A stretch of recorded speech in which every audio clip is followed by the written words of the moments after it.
નમસ્કાર, હું શ્વેતા હેડલાઇન ન્યૂઝના ટોપ 20 બુલેટિનમાં આપનું હાર્દિક સ્વાગત કરું છું। પહેલા એક નજર આજના સ્થાનિક સમાચારો પર। ગરમીનો પારો 20 વર્ષે 45 ડિગ્રી 1.5 કલાક સુધી શહેર ધગધગ્યું। સોલર પેનલ લગાડનારા ગ્રાહકોને તફાવતની રકમ આપવામાં વીજ કંપનીના ઠાગા ઠૈયા। તરસાલી લૂંટ વિથ મોલ્ડરના કેસનો આરોપી જેલ ભેગો। હીટવેવના કારણે વડોદરામાં રોજ રેકોર્ડ બ્રેક 700 જેટલા એસીનું વેચાણ। સિંધોડ પાસે મહી નદીમાંથી 4 યુવકોના મૃતદેહ મળી આવતા ખળભળાટ। હવે જોઈએ રાજ્યના સમાચારો। અમદાવાદ દેશનું 8મું સૌથી ગરમ શહેર। સવારથી જ પરસેવો છોડાવતી ગરમી। 1 કલાકમાં 3 ડિગ્રી વધી। સૂર્યાસ્ત બાદ ગરમ પવન અકળાવશે।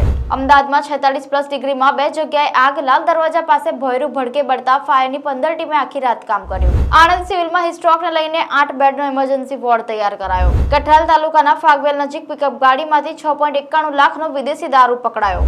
હિંમતનગરના ગામડી ગામ પાસે અજાણ્યા વાહનની ટક્કરે એકનું મોત। રોષે ભરેલા ગ્રામજનોએ નેશનલ હાઈવે બ્લોક કરીને પોલીસ વાહન સળગાવ્યું।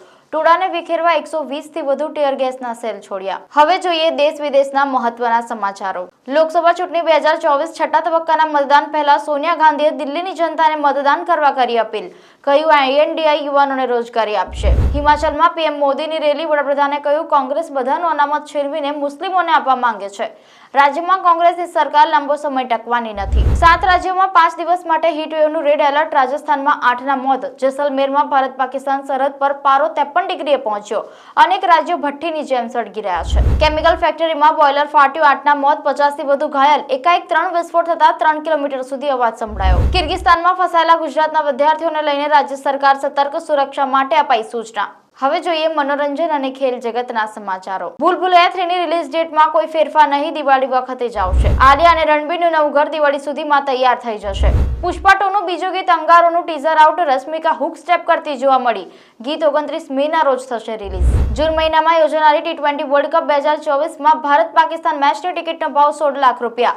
T20 વર્લ્ડ કપ પહેલા લલિત મોદી ગુસ્સે થયા। માત્ર જુસ્સો બતાવી IPL ટ્રોફી ન જીતી શકાય। CSKના પૂર્વ ખેલાડીનો RCBને ટોણો।